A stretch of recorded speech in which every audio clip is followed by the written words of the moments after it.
Welcome everyone. तो हमने पिछली वीडियो में डिस्कस किया था मेरे क्लिनिक के ऊपर। मैंने आप लोगों को अपना क्लिनिक का टूर दिया था। लेकिन आज की जो वीडियो है, आज की वीडियो हम होने वाली है हमारी दो स्पेशल टॉपिक के ऊपर। तो सबसे पहला टॉपिक है role of physiotherapy in sports, और हमारा दूसरा टॉपिक रहेगा स्पोर्ट्स इंजरीज के ऊपर। तो आज हम डिस्कस करेंगे हमारा रोल ऑफ फिजियोथेरेपी के बारे में और हमारा स्पोर्ट्स इंजरीज के बारे में। अगर किसी को कोई भी डाउट हो तो आप नीचे कमेंट कर सकते हैं। मैं कोशिश करूंगा कि आपके उस डाउट के ऊपर एक अलग से एक वीडियो बना सकूं। बढ़ते हैं अब वीडियो की तरफ। एक स्पोर्ट्स फिजियोथेरेपिस्ट की क्या क्या रिस्पॉन्सिबिलिटीज होती हैं ग्राउंड में अपने प्लेयर्स को लेके। अब सपोज खेल के दौरान किसी प्लेयर को चोट लगती है, उसको कोई इंजरी होती है, तो एक फिजियोथेरेपिस्ट के पास बहुत ही कम ड्यूरेशन, एक बहुत ही कम टाइम होता है कि अपने इंजर्ड प्लेयर का एक असेसमेंट सेट करे और एक उसे जल्दी से जल्दी एक अच्छा ट्रीटमेंट प्रोवाइड कर पाए। जो एक स्पोर्ट्स फिजियोथेरेपिस्ट का एक असेसमेंट करने का जो टाइम होता है बहुत ही कम होता है, तो उसे हम बोलते हैं क्विक असेसमेंट। तो फिजियोथेरेपिस्ट क्विक असेसमेंट करके ट्राई करता है कि अपने इंजर्ड प्लेयर को अच्छे से अच्छा ट्रीटमेंट प्रोवाइड कर पाए ताकि वो फर्दर आगे इंजरी से बच सके। अभी हम डिस्कस करेंगे हमारे पहले टॉपिक के ऊपर, जो है हमारा role of physiotherapy in sports. कि एक फिजियोथेरेपिस्ट की क्या क्या रिस्पॉन्सिबिलिटीज होती हैं ग्राउंड में अपने प्लेयर्स को लेके। तो रोल ऑफ फिजियोथेरेपी को हम 5 पॉइंट्स में पढ़ेंगे। अगर किसी को भी इन 5 पॉइंट्स में से डाउट हो और उसे डिटेल वीडियो चाहिए तो वो आप कमेंट कर सकते हैं। मैं कोशिश करूंगा कि जल्द से जल्द आपके डाउट के ऊपर वीडियो ला सकूं। वो 5 पॉइंट्स है। सबसे पहला पॉइंट है assessment, prevention, rehabilitation, immediate care और परफॉर्मेंस एनहेंसमेंट। स्पोर्ट्स इंजरीज को भी हम 3 पॉइंट्स में पढ़ेंगे। स्पोर्ट्स इंजरीज क्या होती है? Sports injuries refer to kind of injury that occur to a player during sports and exercise. मतलब कि अगर किसी प्लेयर को स्पोर्ट्स किसी खेल के दौरान या एक्सरसाइज करते हुए चोट लगती है तो उस इंजरी को हम बोलते हैं स्पोर्ट्स इंजरी। दूसरा पॉइंट है सम इंजरीज फ्रॉम सडन एक्सीडेंट्स। मतलब अब फॉर एग्जांपल, अब जैसे प्लेयर ग्राउंड में अगर फुटबॉल खेल रहे हैं, अब वो भागते भागते अगर एक दूसरे से टकरा गए, उसे हम बोलते हैं सडन एक्सीडेंट इंजरीज। हमारा तीसरा टॉपिक रहेगा अदर इंजरीज। अदर इंजरीज में हम लोग पढ़ेंगे poor training practice, improper equipment, lack of conditioning और इनसफिशिएंट वार्म अप और स्ट्रेचिंग। मतलब अब किसी प्लेयर ने अच्छे से ट्रेनिंग ना की हो, या उसने अपने इक्विपमेंट का अच्छे से यूज ना किया हो, या इक्विपमेंट ना पहना हो। और तीसरा इनसफिशिएंट वार्म अप और स्ट्रेचिंग।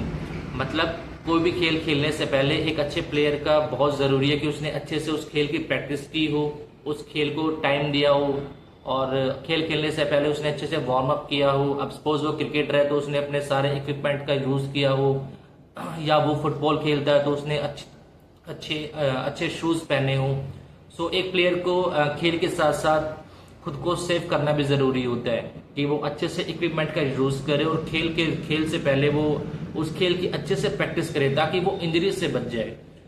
मैं एक ही बात बोलूंगा कि कोई भी खेल खेलने से पहले वार्म अप जरूरी है, और आफ्टर गेम या आफ्टर एक्सरसाइज आप लोगों को फिर स्ट्रेचिंग पे भी ध्यान देना है ताकि आप फ्यूचर में आने वाली इंजरी से बच सको। Acute injuries classification. जो acute sports injuries are classified into 2 types. The first one is acute and the second one is chronic. Acute injuries क्या होती है और chronic injuries क्या होती है, अब हम उनके बारे में डिस्कस करेंगे। Acute injuries, sudden appearance of symptoms usually associated with a single traumatic incident. मतलब अब हम इनको एक एग्जांपल के थ्रू समझेंगे। अब जैसे किसी भी खेल के दौरान प्लेयर्स को स्ट्रेन हो गया, स्प्रेन हो गया, या ज्वाइंट डिसलोकेशंस हो गई, कॉन्टिशंस हो गई, या बोन फ्रैक्चर्स हो गया। अब ये सब डेफिनेशन एक एग्जांपल के साथ आपकी स्क्रीन के ऊपर आ रही होंगी कि स्ट्रेन क्या होता है। तो ये है स्ट्रेन की डेफिनेशन और स्ट्रेन का एग्जांपल। तो अभी हम बढ़ते हैं स्प्रेन की तरफ। तो ये है स्प्रेन का एग्जांपल। अभी हम बढ़ते हैं जॉइंट डिसलोकेशन की तरफ। ये है जॉइंट डिसलोकेशन। और अभी हम बढ़ते हैं कॉन्टिशंस की तरफ। ये है कॉन्टिशन की डेफिनेशन। तो अभी हम बढ़ते हैं बोन फ्रैक्चर्स की तरफ। ये है बोन फ्रैक्चर्स की डेफिनेशन और बोन फ्रैक्चर के टाइप्स। तो अब हम बढ़ते हैं हमारी क्रोनिक इंजरीज के ऊपर कि क्रोनिक इंजरीज क्या होती हैं। Chronic injuries also called overuse injuries और स्ट्रेस इंजरीज। अब हम इनको भी एक एग्जाम्पल के थ्रू पढ़ते हैं। के ऊपर अभी आ रहे होंगे एग्जाम्पल। तो सबसे पहला है टेनिस एल्बो, और दूसरा है शिन स्प्लिंट, और तीसरा है बर्साइटिस, और लास्ट है स्ट्रेस फ्रैक्चर्स। सो क्रोनिक इंजरीज में कुछ इंजरीज ऐसे भी हैं जो डायरेक्ट ब्लोज मतलब अब जैसे ग्राउंड में, अब जैसे एग्जांपल से समझते हैं, अब जो फुटबॉलर्स होते हैं वो भागते भागते एक दूसरे से टकरा गए, अब उनका किसी का सर आपस में भिड़ गया, या किसी के सर पे कुछ लग गई, वो ग्राउंड पे गिर गया, उसका सर ग्राउंड पे लग गया, आपस में टकरा गए, तो इन सबको बोलते हैं हम डायरेक्ट ब्लोज। अब इनको जो कॉमन स्पोर्ट्स इंजरीज होती हैं वो होती है ankle sprain, quad sprain, ham sprain, shin splint या ACL injury, golfer's elbow, tennis elbow, plantar fasciitis, lower back pain, runner's knee. तो ये हमारी कुछ कॉमन स्पोर्ट्स इंजरीज होती हैं जो हमें मोस्ट कॉमनली हमारे प्लेयर्स में देखने को मिलती है। जो हमारा दूसरा पॉइंट है soft tissue injury. Soft tissue injury क्या होती है? जो इंजरीज हमारे स्किन पे, हमारे ऑर्गन्स पे, या हमारे टेंडन्स पे, या हमारे लिगामेंट में होती है, तो उन्हें हम बोलते हैं सॉफ्ट टिश्यू इंजरी, जो कि हम देखते हैं हमारी क्रोनिक इंजरीज के अंदर।